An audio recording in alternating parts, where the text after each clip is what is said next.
Hi, everyone. Thank you for joining today's webinar, Creating Shareholder Value from Supplier Relationships. My name is Joe Gehring, and I will be your host today. So just a few housekeeping items.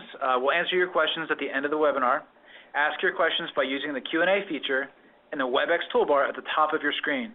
Click the Q&A button and type your question to the host only. And yes, you'll receive copies of the slides and a link to the recording after the event. Now, I'm pleased to introduce our speakers today. Michael Cross, PhD, is the Senior Manager of Solutions Marketing for DirectWorks. The information you'll see in the presentation today comes from his extensive training in research and analysis, coupled with more than 20 years of software experience. Greg Anderson is the President of DirectWorks. The insights he brings to today's webinar come from his 25 years of experience in manufacturing, enterprise software, strategic sourcing, and supply chain operations. Over to you, Greg. Thanks, Joe, and thank you to everybody who's in attendance. Today we'd like to have a conversation with you, a conversation about creating shareholder value from your supplier relationships. Every manufacturer is dependent upon their suppliers to be successful. Selecting the right suppliers and managing those supplier relationships effectively can really mean the difference between creating and destroying shareholder value. In the webinar, we're going to present some ideas and best practices, including the examples of how the best practices are applied in practice for creating value from your supplier relationships. And everything we're going to cover today and more can be found in our white paper, which is available for download. I believe everybody who's registered for the webinar has received it, but if not, you can download this at our resource center at directworks.com. So let's get started.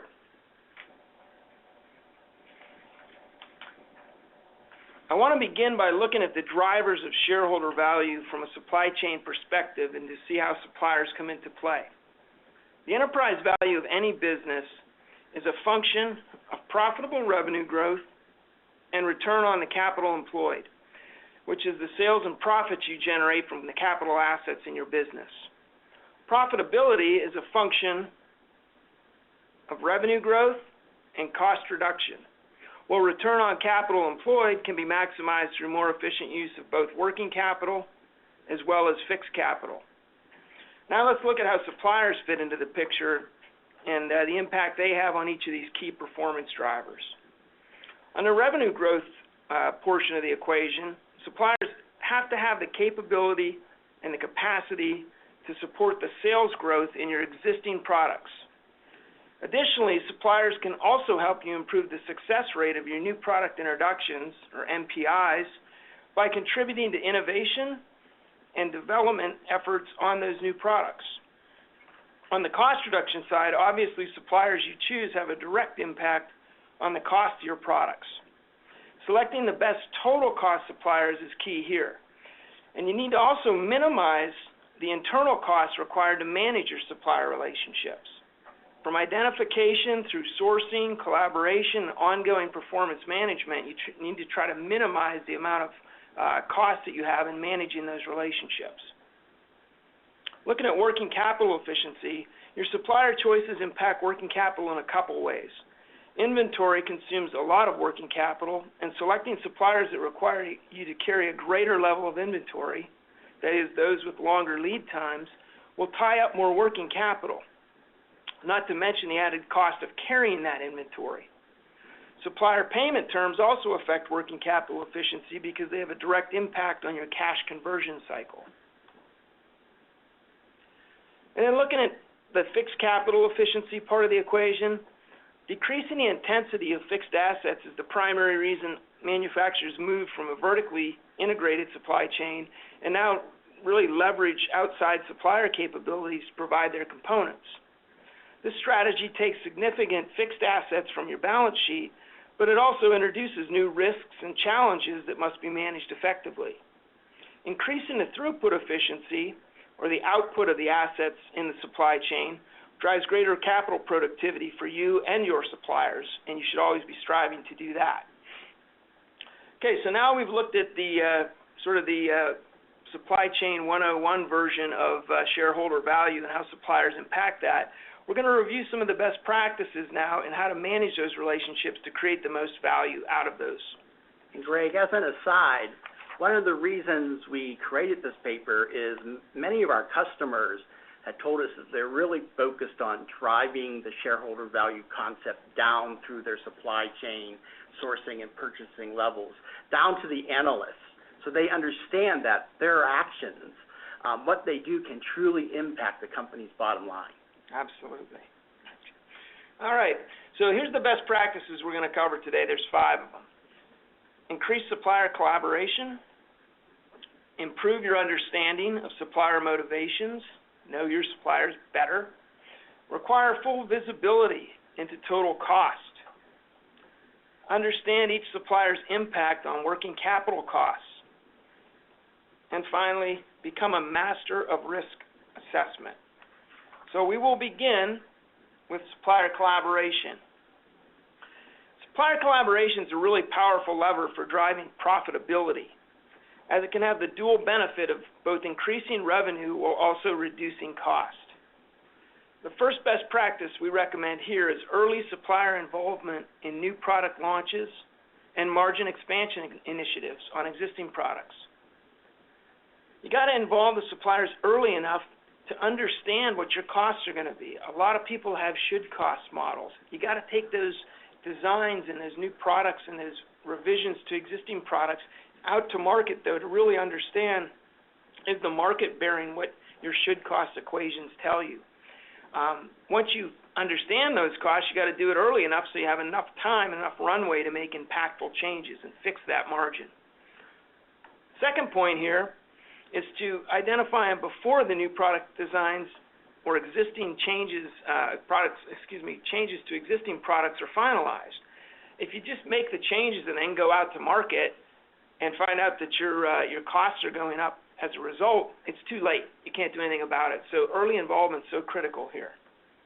Third point is share information, and sharing detailed technical data, 3D models, drawings, design information is so crucial so that suppliers can really kick in and collaborate with you on ideas for taking out costs, and capture a record of those ideas for improvement that they come up with. You may not implement them now, but it's great to have a record of those to go back to later as prices fall and you're trying to preserve margins through the product life cycle.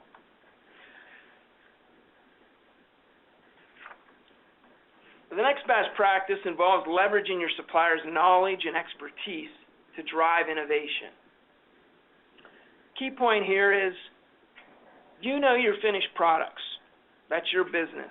But suppliers know the components they provide to you much better than you do. That's their business. It's their domain. Suppliers understand their raw material costs. They understand production processes at their factories. They understand the supply markets that they're working in. So you got to take advantage of that knowledge. You can't know it all, especially 1 or 2 tiers down the supply chain. Key here is to make it worth their while to participate in any sort of innovation efforts. Seek out win-win arrangements where suppliers can get some benefit from contributing to your innovation and your product changes in the growth of your business. Third point here is to invest. Invest in your people and give them the tools they need to enhance supplier collaboration efforts. That involves developing your people. Develop their skills. Give them training in supplier collaboration. Give them training in value analysis and value engineering methodologies so that they know how to work effectively with the suppliers on collaborative efforts to reduce costs and improve product launches, etc. Implement a structured framework to regularly engage your suppliers. Not all of them, but selected suppliers where you want to work on key innovations, and review cost improvement ideas on some regular frequency. And lastly, invest in technology that enables easy supplier collaboration, easy data sharing, and easy tracking of cost improvement ideas so that you've got a record of all this and you do it in a contained system, not across a bunch of emails and hard drives across your business. Have it in a contained area where you can go back to it if you want to and work collaboratively together. Greg, I think as you talk with your staff about the benefits of increased supplier collaboration, the theme is better information sooner. I mean, that's what you got to talk about. How do we get better information sooner? Because that's how we're going to impact shareholder value. Yep, good point. Okay, we promised we'd talk about these best practices actually in practice, and here we want to point to Ford. Ford's got a great example of supplier collaboration in practice. It's their Aligned Business Framework, or I'm going to use the shorthand for it, ABF. ABF is a supplier program that Ford initiated back in 2005 for a couple of reasons. One, to increase mutual profitability, to improve quality, to drive innovation, and to encourage shared commitment to Ford's sustainability goals. Through the ABF program, Ford promotes regular communication and collaboration with a select group of their suppliers. That helps them learn about technologies that the suppliers are working on that they can apply to their products and operations. And the payoff for Ford is really these advanced features they're putting in their cars and vehicle differentiation compared to their competitors. The benefits for suppliers are long-term supply deals that result in secure revenue and growth. ABF members are estimated at the end of this year to be about 14% of Ford's global suppliers. So it's not all their suppliers. It's actually less than 20% of their suppliers. But they contribute about 70% of the products Ford uses. Michael's going to cover the next best practice, which has to do with improving your understanding of supplier motivations. So take it away, Michael. Thanks, Greg. And I think this is my favorite best practice. Of the 10, and we're presenting 5 of them today, but this is by far my favorite best practice for increasing shareholder value. It comes down to you need to improve your understanding of your supplier's motivations. Not your motivations, but your supplier's motivations. So to do that, you need to kind of take a view of your business relationship from the supplier's perspective. And you kind of have to take a look at how do they analyze you, the manufacturer. So the first thing you have to do is look at what importance does supplier X assign to my business? What's the meaningfulness of my business to their company's profits or survival? Do we provide the core volumes that keep their business functioning, that allow them to build upon us so they can improve their margins? Are we their core piece of business? Are we high margin business? Are we low margin business? Exactly what role do we play in this company's existence? You need to understand that so that you can better understand what their motivations are during your relationships. As you're doing that, you think about all the times that you interact with them. Maybe there are bids. You go through the negotiation process. Recap what their consistent leverage points are. Compare it to what your consistent leverage points are. Have a deep understanding of what cards you think they're going to play and why versus what you play and why. This really helps you to, again, understand supplier motivations. And then there's a very obvious one. Look at the service level you're getting, including who do they assign to you for service level? Do you have a relationship manager? Is it just whoever picks up the phone? Are you very close in touch with senior management? All right. What type of relationship are you giving you? Put these 3 things together and understand the supplier's motivations. Are you truly important to them? Well, you're going to be able to do more of that than if you're just a piece of business they're glad they have, but you know what? They could live without you. You really need to understand that. The second thing that you can do to understand supplier motivations better is analyze their desire to collaborate. We've already talked about collaboration. We're doing a lot of research in the field today. Collaboration appears to be the #1 hot topic of interest in 2014. Everyone needs better collaboration, but not all suppliers want to collaborate. And you really need to understand, are they going to be a collaborator or not? So there's 5 things I would look at to measure collaboration. 1, how transparent are they about their upstream supply chain? Are they very forthcoming with where do they get their raw materials, who else is involved, what other companies are involved in the process along the way, and how their business is related to this. We've often seen that, within a parent company, maybe the company owns different pieces of the upstream relationship as well, and that's something you really need to know. Measure how willing they are to add value during the product design stage. And do they do that freely, sharing market knowledge, or do they do that only if you're willing to do business with them? What type of value do they add? Can you tell they understand minerals and product components and that they can give you suggestions for how to change your product? Or are they just really steering you towards something that they have a lot of capacity to offer and so forth? Understand their motivations by measuring how they like to collaborate. You're going to ask them to be flexible at times. You're going to say, hey, I need this earlier, or you know what, we need to delay this project a bit. Are they flexible? If not, well, that's telling you something about their willingness to collaborate. Are they willing to disclose their cost structure to you? That's someone who is really willing to collaborate, and you'll get this if they're willing to provide this good two-way feedback. They're going to tell you what you need to do to make them better. That's collaboration. And if you find suppliers that want to collaborate, you're going to find people that are going to help you maximize your shareholder value. All right, one third way that I think it's important to measure supplier motivations, or their desire, or what is their supplier motivations. What is their appetite for market risk? Not your appetite, but their appetite for market risk. For example, price fluctuations, commodity prices going up and down. Are they willing to share some of the risk, or are they trying to put all the risk on you? Take a look at market demand spikes. You know, we've seen, and we're going to have examples at the end, when all of a sudden there's a huge demand for notebook computers or smartphones or whatever the product is.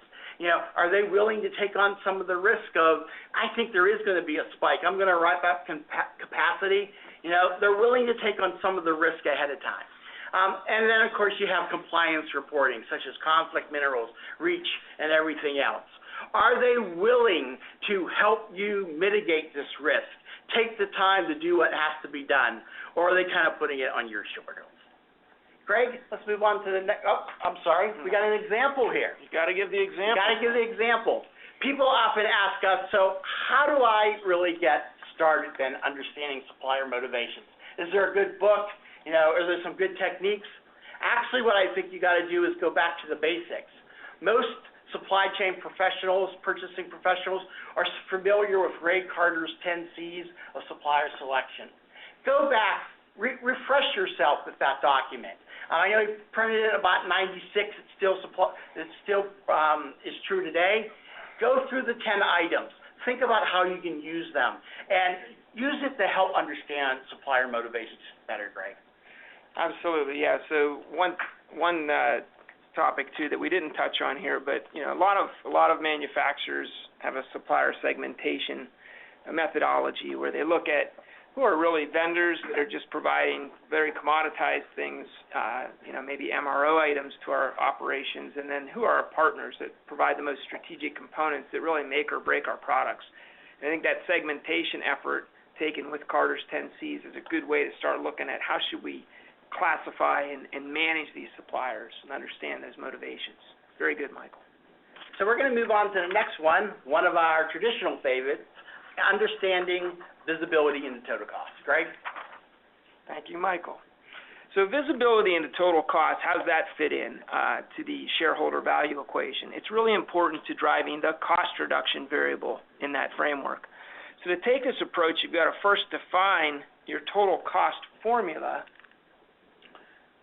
in a much more complete way, right? What do we mean by that? Making the best supplier decisions requires a more comprehensive understanding of total landed cost. It's so much more than just the component cost. What's it take to really get those parts, sub-assemblies, et cetera, into our plant, on the shop floor, where they're going to go into the manufacturing operation? What's the true cost of landing those parts from that particular supplier? So go beyond piece price. That's the lesson here.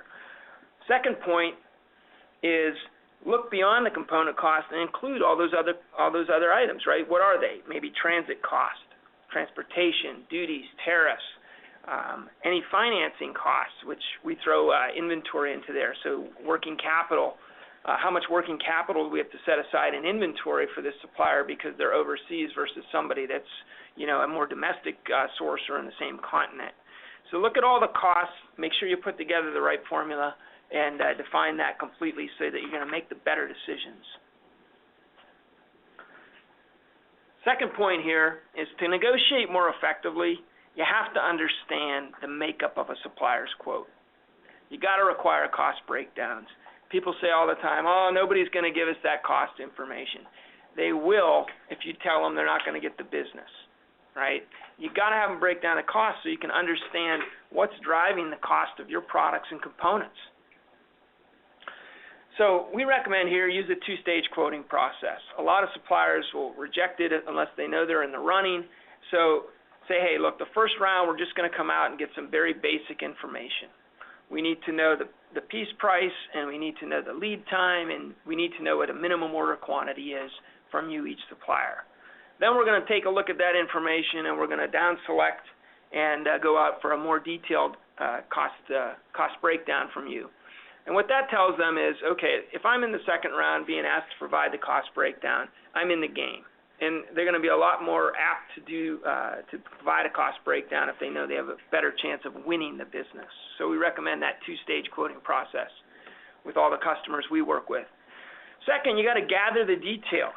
It's all about a fact base, a really wise consultant I worked with before. Get the fact base right to understand supplier cost drivers and prepare for negotiations. What information do you need? Go get that information from them, from internal sources. And then evaluate the cost of trade-offs once you have that information. For instance, you may be willing to pay a higher component cost for a shorter lead time. Shorter lead times, better service, ties up less in inventory, and it helps on your working capital side. So if the component cost is only slightly higher but the lead time's half, you may want to go with that supplier because the overall picture solves better for total cost. Third practice here is, I guess I'll say that information you gather is only valuable if you put it to good use in negotiating with suppliers and determining the best choice supplier to provide that component or subassembly or part. So you have to develop your negotiation strategies based on the fact base you collected, based on that cost visibility that you've achieved through your quoting process. Then you need to look at it and say, hey, what are the outliers in terms of supplier cost line by line, and provide guidance to the supplier on their cost improvement opportunities. I've worked with a lot of suppliers in negotiations, and generally speaking, they like to know where they're out of line on cost. They like to know where the competition might be beating them. It's valuable information for them. Get it together so you can provide them some good guidance on where they need to go to win the business. Third point here, automate. There's a lot of work that gets done today using spreadsheets and sort of manual tasks. To the extent that you can automate your quote collection and analysis so that you can spend a lot more time engaging suppliers and negotiating the best outcomes, you want to do that. Put your time and effort into the really valuable tasks. Take the waste out of the process. Lean things out by using automation wherever you can. Okay, we promised examples and we got lots of them. So let's take an example here on total cost where you've received 3 quotes on a component for a manufacturing location in North America. On this first round, like I said before, we only asked for a component cost, what's the piece price, what's your lead time, and what's the minimum order quantity.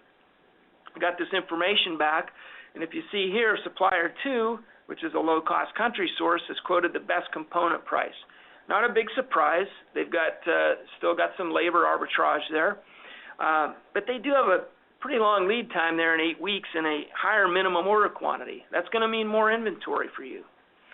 Supplier 1's interesting because they have a shorter lead time at 2 weeks and a very the smallest minimum order quantity. And that's attractive. You know that they're going to require less inventory and they're going to tie up less working capital in your supply chain. All right. So you use the information that's been provided in that round 1 and do some internal calculations.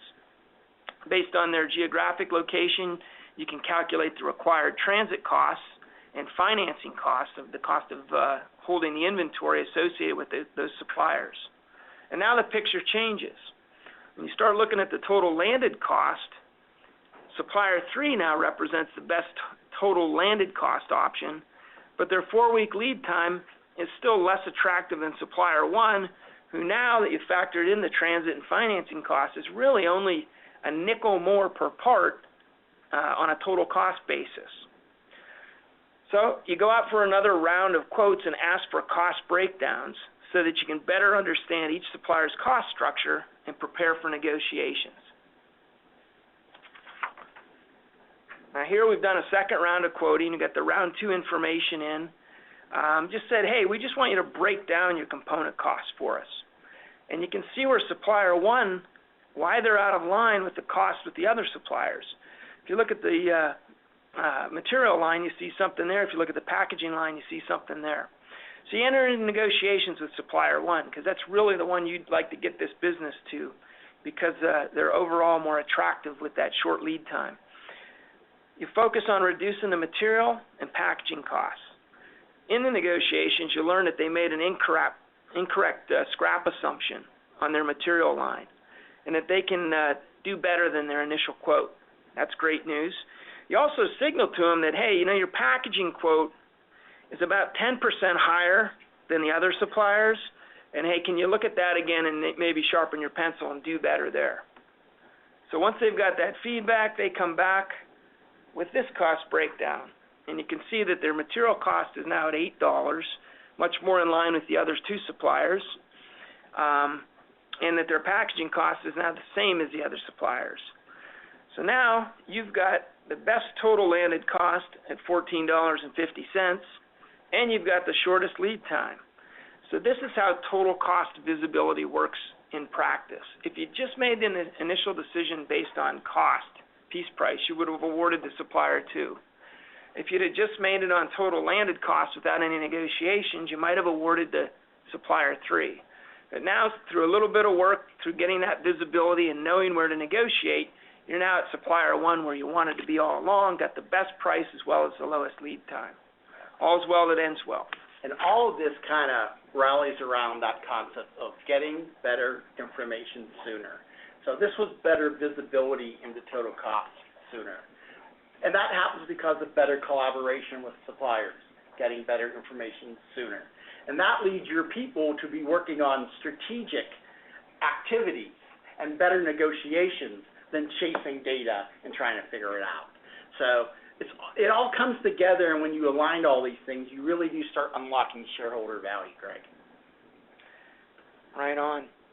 I don't know how this worked out, but I have to do 2 in a row here. I'm going to cover the understanding each supplier's impact on working capital costs next. And then we'll take it back to Michael. All right. Here, supplier choices and the commercial terms of your supplier relationships directly impact the working capital component of shareholder value. It's important to understand here that any changes in the working capital will generally shift the burden between the buyer and the supplier. Finding the right balance is key here, and working toward arrangements that meet the needs of both parties should be the goal, and I'll talk in more detail about that. First point here, though, in best practice is understanding and optimizing your inventory requirements is very important to managing your working capital, obviously. So, inventory is a necessary evil. Sorry, we had a little technical glitch there. Yeah, you need to have inventory in your supply chain. It's absolutely necessary. Unless demand is perfect and everything can work perfectly through the supply chain, you can't have a supply chain without inventory. The key is to optimize that. You got to have enough there to maintain customer service, but when you do put inventory in, you're tying up valuable working capital. You also have a cost to take care of that inventory. You got to put it under a roof. You've got to keep it warm. You've got to move it around. You've got to insure it. So there's a lot of costs associated with inventory, and this is one of the most overlooked areas, I think, on the direct material inbound supply chain. People really know how to manage inventory on the customer-facing side of the supply chain, post-production, but not a lot of effort's been made back in the direct materials on the inbound side. So you need to understand when you select a supplier, what is the impact of that supplier on my inventory requirements? You also need to consider trade-offs. It's a common theme in this webinar, but it's true. Lower cost components might require higher inventory. Talk to finance. Say, hey, look, we could go with this lower cost supplier, but we're going to, tie up a lot more inventory working with them. Is working capital a little bit more important than the overall margin on this product? It might be. So you find that out, you evaluate the trade-offs, and you make the right decision. The other thing you can do here is to work with your suppliers to explore solutions that will require less inventory in the supply chain. A couple things you can look at. What if we improved our demand forecasts so that you knew with more certainty what we were going to need when? Would that help reduce the amount of lead time you need? Would that help reduce the amount of inventory we both carry? What if we moved to smaller order quantities? Can you change over more frequently so that we can do that, and that requires less inventory?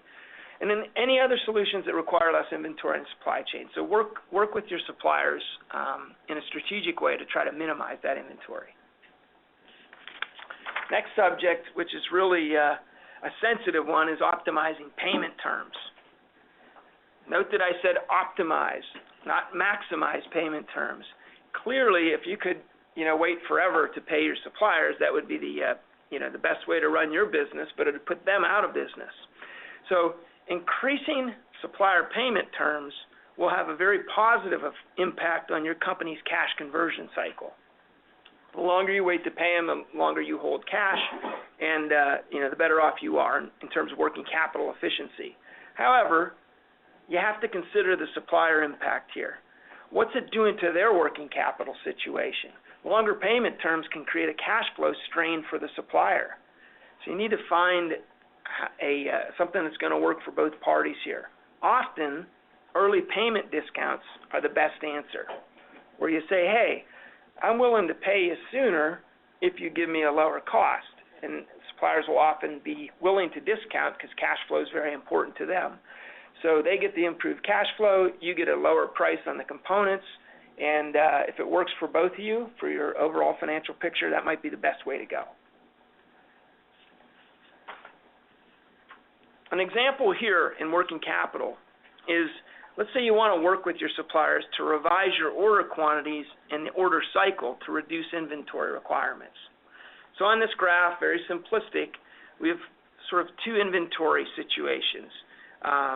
The large order quantity and quarterly orders, where you're only placing an order to the supplier once a quarter, results in a higher average inventory position. If you order in smaller quantities and you have the ability to order every month, that requires you to carry less inventory. So you're not bringing in a quarter's worth, you're bringing in a month's worth, and then you're going to place another order. So overall, if you look at the average inventory position associated with each of these scenarios, you have a working capital benefit there by ordering more frequently and in smaller quantities. However, you have to have a very thorough understanding of your supply chain costs and capabilities before making a change like this. You can't just say, I'm going to go out and decrease my order sizes with every supplier. I'm going to tell them I'm going to order every 2 weeks versus every 6 weeks. That doesn't always work. First you have to determine, does the supplier have a sufficient capacity to increase the number of changeovers they're going to make that's required by more frequent order cycles? If not, they're going to have to do your run and then hold a bunch of inventory on their side, which is going to tie up their working capital and screw up their cash flow. The other thing you need to evaluate is, are there any losses in transportation efficiencies by moving to a smaller order quantity? It might make more sense from a transportation point of view to order larger quantities and get the transportation cost per unit down. So these are things you need to look at and understand before you make a random decision. The goal here is reducing inventory. Once you consider the complete cost picture, you might discover that you might want to increase order quantities on some of the items that you're purchasing, because that'll yield a better transportation efficiency and an overall better cost picture. So this is about inventory optimization, not just inventory reduction. All right, that's it for me. I'm going to give it to Michael now, and he's going to talk to you about becoming a master of risk assessment. Yeah, and that's obviously a very broad statement. It's also a very bold statement, someone mastering risk assessment. But that was intentional because I think, I know there's a lot of senior people on this call. You realize that the risks that exist in the marketplace are all risks to your bottom line, are all risks to shareholder value. It takes a long time to build up, good revenue streams and get margins where you want them, and all of a sudden risk can come along in cost situations that can just destroy shareholder value very, very quickly. So one of the things you got to do is you got to carve out the resources, the right types of resource to assess risk, to come up with mitigation plans, and to really determine how you're going to protect your company. So every company out there, I apologize, I went the wrong way. Every company out there must have their heat map done, right? If your company doesn't have a risk assessment heat map, you're falling behind. That's an indication that you need to get going on risk assessment. Every type of risk out there needs to be plotted in terms of the likelihood of it happening to your company and the impact that it would have on your company's financials. And you really got to start developing mitigation plans for the reds and even the oranges, because this is what's going to eat into your bottom line as these things happen. So obviously there could be 24 things we could put on this map, Greg, but I want to start with 3 things that I think are really, really critical. Just 3 things, and there will be other webinars and there are entire conferences around risk assessment and mitigation. So let's start with these 3 things, shall we? Let's look at capacity issues, visibility into the supply chain, and contingency planning. Those are 3 things I think you got to plot on your risk assessment map. Let's start with capacity, all right? So the worst thing that can happen to any company is running out of, I'm sorry, I paused. We can tell that there's a lag in the presentation. So we'll just keep going and hopefully it will come up soon. The worst thing that can happen is production lines stop. And production lines can stop if your suppliers run out of the materials, finished product, or raw goods needed to produce the components that you are buying. So capacity is critical. Here are 3 steps you need to master in order to do better capacity planning. 1, you need to provide frequent forecasts to suppliers. You need to keep them in the loop when you see demand going up and even demand going down. Quarterly is not good enough anymore. You need to keep very close watch on your sales and predictors of sales, trends that might predict increases in demand for your product. And you need to get that information to your suppliers to get an assessment of whether they're going to be able to meet capacity. I would also suggest for every major capacity that you ask them to submit a capacity contingency plan, if you would. In other words, you say, hey, if I come to you next quarter and say, we believe that 2 quarters from now, capacity is going up by 50%, or other product demand is going up by 50%. Are you going to be able to meet our capacity? Can you provide what we need? How are you going to do it? Talk me through it so I can be confident that you're ready to support me or that I need to go and get a backup plan. Third, don't just ask your suppliers, what's your capacity? What percentage are you at? No, put calculating supplier capacity on your own shoulders.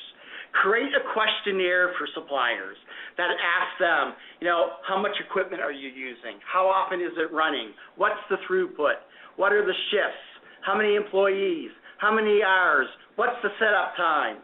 All the things you need to ask to figure out capacity, right? Then you do the calculations. You determine how much capacity you believe supplier X can handle.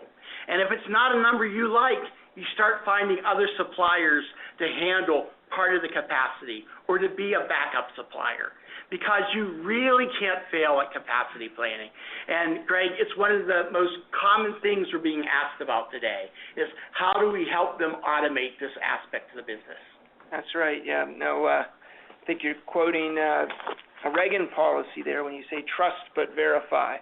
And we do have customers who regularly go out and ask for capacity information. And we have one customer in particular who actually sends people to the field, to the supply locations, to time the production rates and verify that the equipment is there and that it is capable of producing the capacity.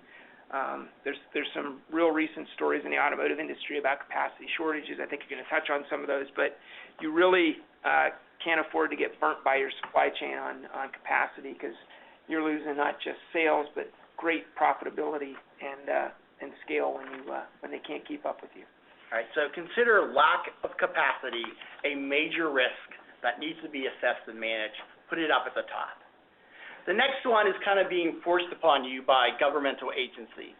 There's a lot of regulations out there that's causing you or requiring you to have visibility into the supply chain. And basically what has to happen, as you know, you must develop a full understanding of the upstream supply chain. And everyone's in the same pool together, but you're going to have to work with your suppliers. You're going to have to work with government organizations. Other nonprofits are out there who are trying to paint this clear picture. And you're going to have to assign staff to identify where you don't have a clear picture. Because, as you know, if we move on to specific regulations like REACH and conflict minerals, there are fines that could be coming for not having visibility. And we know that every dollar that's in a fine comes right from the bottom line, all right? It takes, if you're at 20% margin, it takes 5 times revenue to gain that $1 back. So you really need to position yourself to be in line with all these regulations, which are only getting more broader and more global. So visibility into the supply chain is critical. And if you only have that in part today, you really need to move this high up on your risk assessment chart, because you do need to understand where the raw materials are coming from, who touches them, I need to know everything about the company that touches them. How does it get from there A to B to C? You've got to have that traceability, and you've got to report it. Finally, I think an item which some people don't even put on their risk assessment, Greg, is how's your contingency planning coming? After all, that's the action plans that address what am I going to do with all these risks. Well, put it on your risk assessment. Do you have good contingency plans? Do you have contingency plans only for 10% of your risks? The company that excels at contingency planning is going to be the company that really comes out ahead at the end of the game. So let's look at, first of all, what types of contingency plans you should have. Well, you need to build them around all types of events: geographic disasters, loss of key suppliers, commodity shortages. Divide it up among your staff and say, look, we need contingency plans if X, Y, or Z happens. In addition, you should have suppliers participate in contingency planning. They want to be around after disaster as well. They're probably relying on you to keep getting business for them. So if they're impacted, have them participate in how they're going to help you get through the issue and maybe become a longer-term partner. Finally, you're going to have to right-size your supplier network. That's the term that I'm developing and using now about, it's not about increasing suppliers or decreasing the number of suppliers. It's about getting the number right. How many primary suppliers do I have? How many, interchangeable suppliers do I have? How many suppliers do I have to add to my network just so they have backup? They're backup suppliers. I may have to give some of them some business. I may not give them some business. But I need to know them inside and out in case I need them. So you really need to right-size your network. Doing these things really help you with your contingency planning, Greg. So those are 5 items. In fact, I think actually we got an example of contingency planning. There are so many. I just thought we'd point out that all you have to do is look at the cover of Time magazine. to see all the many risks to the supply chain, whether they be natural disasters, political issues and wars, the economy. I mean, these things, first of all, there's a lot of experts that believe they're happening more often. There are others that say, well, they're not really happening more often, but with the fact that there's a global supply chain today, basically you weren't aware that there was this type of impact to infrastructure when a natural disaster happened. So it's being more impactful across the board. One area to look at is part shortages. That's the simplest example to give all your staff. When and how are we going to run out of parts? And it happens to everyone. It happens to the best of them. The whole notebook world was really in a pickle at the start of the school season because so many people, when back to school time came around, turned to notebooks that they didn't have enough to meet demand, all right? And that really caused a ruckus in the marketplace. They just didn't predict how many people were going to want to buy notebooks during the back to school period. Fiat has put investors on notice that they may or may not take $500 million off their earnings, all right? They're not saying they are, but they've changed it from earnings are X to earnings is a range of X to short $500 million. Why? Well, the demand is there, but they ran out of parts to make the cars. And that right there is giant risk that eats in the shareholder value. And then a very entertaining story for those of you in the, certainly in the Midwest here who enjoy hunting.